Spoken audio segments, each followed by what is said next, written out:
दोस्तों, हम जीवन में ऐसे कई सारे काम करते हैं जो कि हमें नहीं करने चाहिए थे या फिर जिन कार्यों को करके हमें पछतावा होता है। और इसके बाद अक्सर हमारे मन में यह विचार आता ही है कि क्या भगवान हमें इन कर्मों के लिए सज़ा देंगे, और सज़ा देंगे तो कैसी सज़ा देंगे।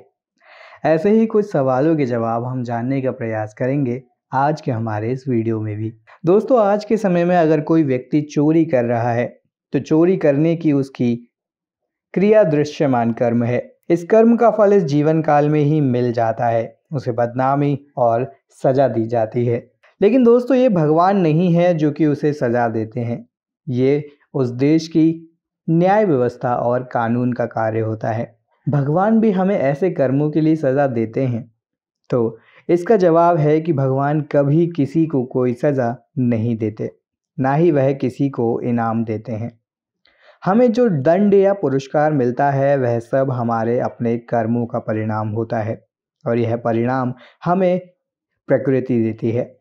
दोस्तों, भगवान के लिए सही या गलत, अच्छा या बुरा जैसा कुछ भी नहीं होता, क्योंकि भगवान किसी भी चीज़ में किसी भी तरह का हस्तक्षेप नहीं करते हैं।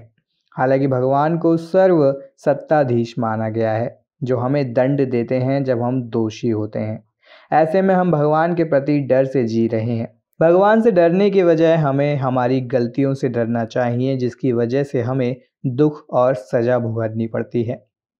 फिर लोग हमें ऐसी सलाह क्यों देते हैं कि भगवान से डरना चाहिए? तो दोस्तों, इस प्रश्न का उत्तर समझने के लिए सबसे पहले हमें समझना होगा कि हमें भगवान से डरने की आवश्यकता क्यों है, या हमें ऐसा करना भी चाहिए या नहीं। तो दोस्तों, भगवान से डरने का अर्थ यह है कि उनके प्रति हमारे मन में एक उत्कृष्ट विनय भाव हो, जो अच्छे के लिए हो, क्योंकि यह सभी उनकी बातों को मानने और उनके दिखाए मार्ग पर ईमानदारी से चलने के लिए हमें प्रतिबद्ध बनाता है। भगवान से डरता है तो उसका भय वास्तव में भगवान के प्रति उनकी असीम श्रद्धा को दर्शाता है। यह दर्शाता है कि उनकी इच्छा भगवान की इच्छा के अनुसार जीवन जीने की है, ना कि उनकी स्वयं की सोच और समझ के अनुसार। और यह भी दर्शाता है कि भगवान को कैसे प्रसन्न किया जाए, जिसे वह सबसे अधिक प्रेम करते हैं। इसलिए किसी भी तरह से खुद अपराध ना हो, इस बात का उन्हें डर है। अब सवाल उठता है कि क्या भगवान हमें हमारी गलतियों के लिए क्षमा कर देते हैं? तो भले ही हम कितनी भी सावधानी बरतें, लेकिन हम गलतियां तो करते ही हैं। हालांकि भगवान को हमें क्षमा करने की आवश्यकता नहीं है, क्योंकि वह कभी किसी को सही या गलत नहीं कहते, ना ही उसमें सही या गलत को देखते हैं। भगवान प्रत्येक जीव मात्र के भीतर रहने वाले शुद्ध आत्मा हैं, जो निष्पक्ष रूप से ज्ञाता और दृष्टा का स्वभाव रखते हैं।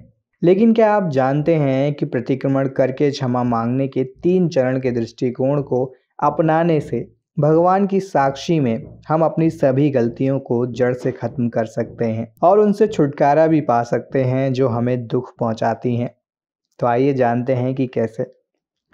अब यदि वह शुद्ध इरादे से भगवान के सामने अपनी गलती का बचाव या फिर उसे नहीं छुपाता है, या फिर अपनी गलती को दिल से स्वीकारता है, आलोचना करता है कि हे भगवान, मैं स्वीकारता हूँ कि मैंने गलत किया है, और खेद के साथ क्षमा मांगते हुए प्रतिक्रमण करते हैं कि हे भगवान, मैं आपसे क्षमा चाहता हूँ। ईमानदारी से भगवान से शक्ति मांगते हैं कि वह अपनी गलती को कभी ना दोहराएं।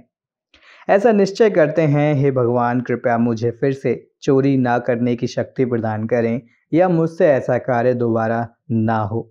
ऐसा करने पर उनकी पुरानी राय जो भी थी कि चोरी करने से कुछ भी गलत नहीं है, उसमें परिवर्तन होना शुरू होता है, और इस तरह से आप चोरी करना या ऐसे किसी भी गलत कार्य को करना बंद कर देते हैं। जो भी गलती की गई है वह गलत राय का नतीजा भी होती है। एक अभिप्राय बदलना सबसे बड़ी उपलब्धि होता है। एक बार जब व्यक्ति के भीतर अभिप्राय पूरी तरह बदल जाता है, फिर वह व्यक्ति कुदरत की दृष्टि से अपराधी नहीं रहता, और कुदरत उसे दंड नहीं देती। प्रतिक्रमण हमारे पाप कर्म के मूल में से नष्ट करने में मदद करता है, यानी कि हमारा अभिप्राय, जिसके परिणाम स्वरूप दोस्तों हमसे यह गलती हो जाती है। जब जड़ ही मूल से निकल जाती है तो इसका अर्थ यह है कि हम फिर ऐसी गलतियां नहीं करेंगे। तो दोस्तों, इस वीडियो में इतना ही। आशा करते हैं कि आपको यह वीडियो ज्ञानवर्धक लगा होगा। ऐसे ही और भी वीडियोस देखने के लिए हमारे चैनल दैविक गुरु को सब्सक्राइब ज़रूर करें। वीडियो पसंद आया हो तो लाइक और शेयर करें और जुड़ें हमारे चैनल दैविक गुरु के साथ। तब तक के लिए आप सभी का धन्यवाद।